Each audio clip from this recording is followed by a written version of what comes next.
Cyberpunk 2077 is a modern tragedy, not only in its unique presentation, but in its life and death as a video game. Everything we hear is an opinion, not a fact. If you opened any Reddit thread about Cyberpunk at launch, the whole thing was about to explode. Sure, some people liked the game, but some were livid about how disappointing it was. Me?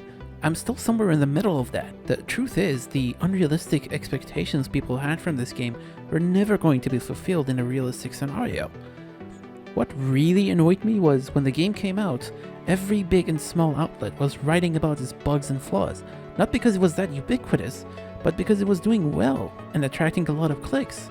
None of these people seem to remember other major flops on launch, like AC Unity or Fallout 76. They just didn't care. They did it for the views. To be clear, I'm not defending Cyberpunk or CD Projekt for releasing an unfinished game, or straight up lying in their marketing. At the lowest, putting out a game that gives people seizures is unforgivable, and you are well within your rights to be upset about these things. Open your mind, freak. Use it to get a job. Anyway, I think there are enough videos out there that talk about that, and this one's not going to be one of them. You're fucking crazy, kid. Putting all of that aside, I want to take an objective look into the game. Cyberpunk is not that perfect game that fanboys played in their heads, nor it is a complete pile of junk that you were led to believe. It's something in between, with its flaws, perfections, and imperfections.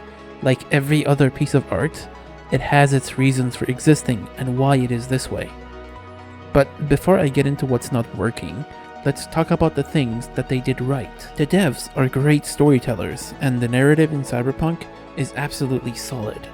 My first Cyberpunk story was a book named Neuromancer. The image that the book has seared in my head is still what I imagine when I hear Cyberpunk, and the game matches that atmosphere perfectly for me. If I had to guess, I would say the devs spent a huge amount of time just to make Night City look like Night City. It is an entirely new environment, never before made at this scale, with gorgeous architecture and impeccable atmosphere. In fact, Cyberpunk is graphically the most consistently beautiful game I have ever played. I was lucky enough to play it on a high-end PC with ray tracing, and it was beautiful. People will come back to this game as a graphical benchmark in the future because it is made for systems with futuristic specs. The next thing is the narrative. The story is relatively short, yes, but it goes deeper than those of Witcher 3 or similar games. If you pay attention, it has a lot to say. I'm going to kill you, and all the cake is gone. I strongly recommend that you skip this part if you haven't played the game. The narrative is beyond a doubt the best part of this game, and I want you to be able to experience that yourself. So let this be your final spoiler warning. V, is that right? As a classic cyberpunk story, the game's narrative is driving our protagonists into the dirt. No matter how much Johnny and V try to change the world does not want to change, and the corporals always win. Even if you end up getting everything you wanted, there is always a huge price to pay. V, I will be gone tomorrow.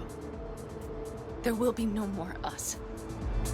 The game can't claim to be cyberpunk if it doesn't obey the rules of the genre, and I'm totally on board with that.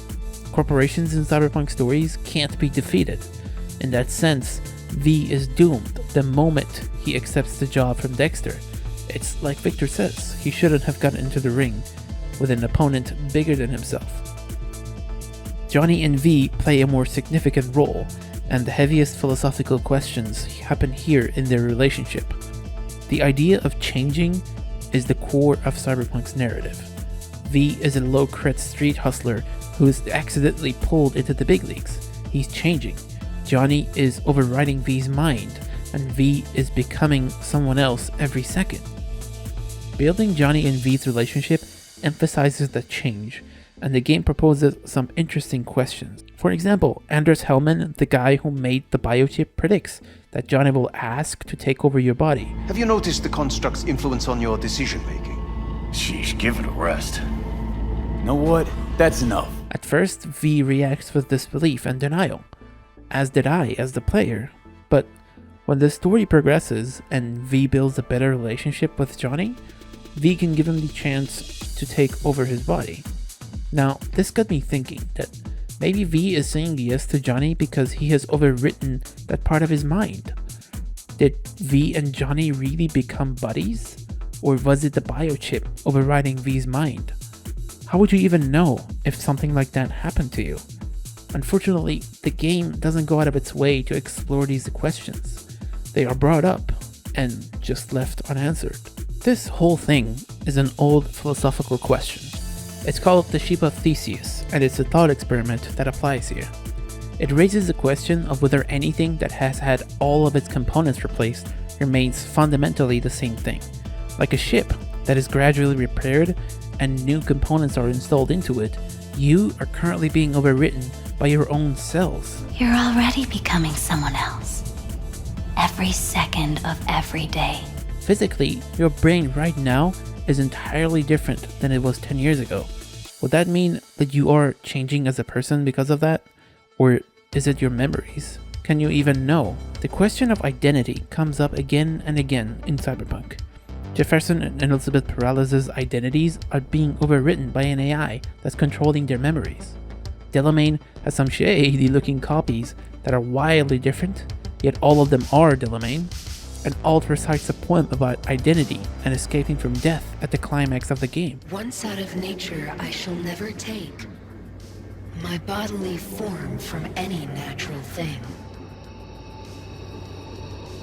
But such a form as Grecian goldsmiths make, of hammered gold and gold enameling, to keep a drowsy emperor awake. Identity is the underlying question in the game's story, and it's left unanswered, which pisses me off. The game wants to look cool by exploring deep concepts, but stops short of actually doing it in a meaningful way. They just mention a bunch of things that have a lot of potential for being extremely deep, and hope one of them sticks and hooks you as a thinking player. The game's narrative borrows a lot from Neuromancer, Blade Runner, and other OG Cyberpunk stories, but doesn't do anything useful with these materials.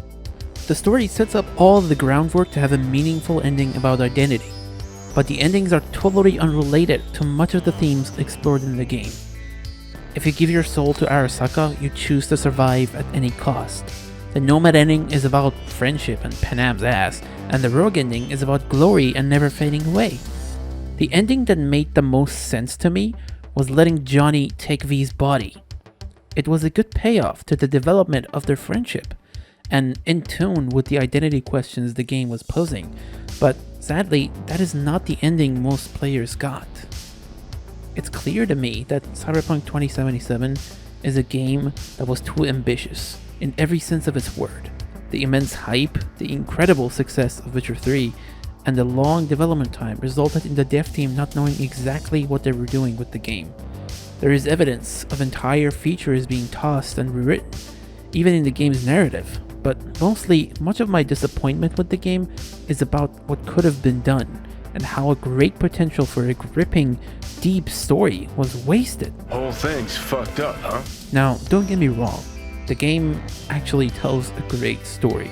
It's good, but it could have been much, much better had there been more development to the story and more time to iron out the rough edges. Cyberpunk could have been a game raising the bar. I think CD Projekt Red has learned a valuable lesson from all of this, and I'm really excited to see where they take this version of Cyberpunk. I don't think the game will ever be playable on the older consoles, but I'm hoping that in the coming years all the promised features get rolled out, and Cyberpunk becomes a redemption story like No Man's Sky. And we can look back at all of this and once again confirm the age-old mantra of not pre-ordering anything. Thanks for watching.